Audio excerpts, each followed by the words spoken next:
first I want to ask you a little bit about, do you have any memories that come to mind about your time in the state of Alabama or with the group Alabama? Well, first of all, I'm really good friends with the group Alabama.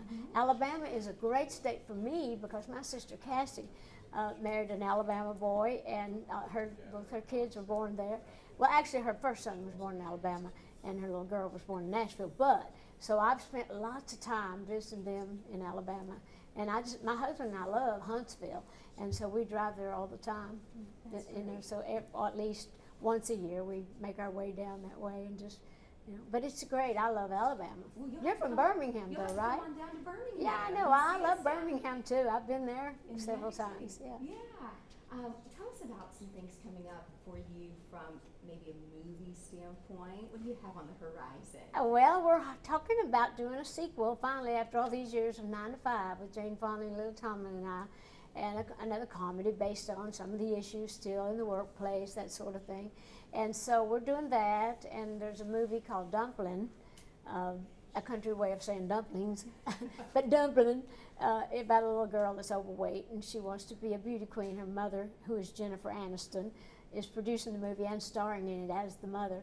So, and the little girl was a big Dolly fan, and so she kind of built her confidence through my songs and little sayings.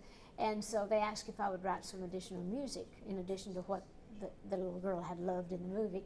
So I did, and so we'll have a soundtrack coming out with some of the old music and some new things I've written.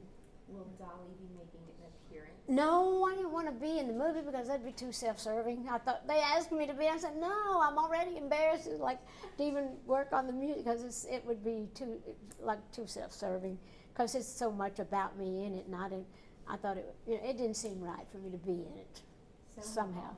So humble. Well, we're obviously sitting in this room full of what most people take is just success. You're just looking at success right here. So how would you tell someone to be successful? What are things that you would say that have made you successful? I'd say work your butt off. That's the best thing to do. Actually, I've been very lucky in my life. I have worked really hard. I have a great work ethic like my dad. My dad was a hard worker, and I always say I got my talent, my spirituality, my creativity from my mom's people, but my dad was the center. He's the one that, had the good direction. He's the one that had the good sense. He was the one that, just to keep your nose to the grindstone kind of thing, and you're not going to get it if you don't work for it, that stick-to-itiveness. And so I really think that everybody that's got a gift or a dream, I've always said dreams just gonna lay there. They're more like wishes than dreams, and if you've got a dream, you got to get out there and you got to work it. As I've always said, you got to put wings on it, legs on it, arms on it, whatever you got to do, and just stick with it and be willing to sacrifice if you have to. Absolutely. Yeah. And lastly, I know that you have a big heart for literacy, and you have your imagination libraries. There's several across the state of Alabama, and you just hit a milestone recently. Was it the 1 million or 100 million? 100 million 100 books. million Yeah. books. That So we've tell us given a in the little bit. 23 years since we had the program. So the 100 million, yeah. And so they put the little Coat of Many Colors book in the Library of Congress to commemorate that occasion. So that'll always be there. And that little book, the song Coat of Many Colors, they illustrated, we made it into a children's book. And so it's in the Imagination Library also that the kids get as part of their program.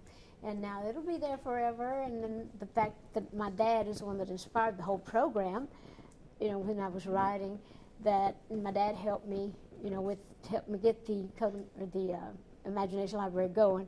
He lived long enough to see it doing good.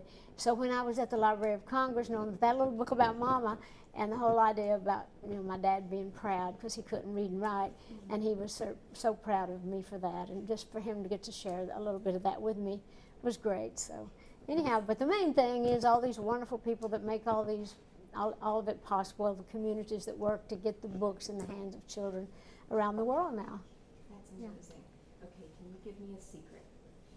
My question is this: there's a box in your resort that has some lyrics to a song that will be opened on your 100th birthday. Yeah. Can you give me a little insight? What's in that box? Well, it's a little message. I've left a message, and I've left a few. Like when I put it down, there's some things in there that are what we're using now. I have no idea how people are going to play it when they open it up 30 years from now, or 29, ever how long it is. You'll be around and Well, can you know sing for what? us. I may very well be. I don't know if I'll be able to sing, but it's very possible.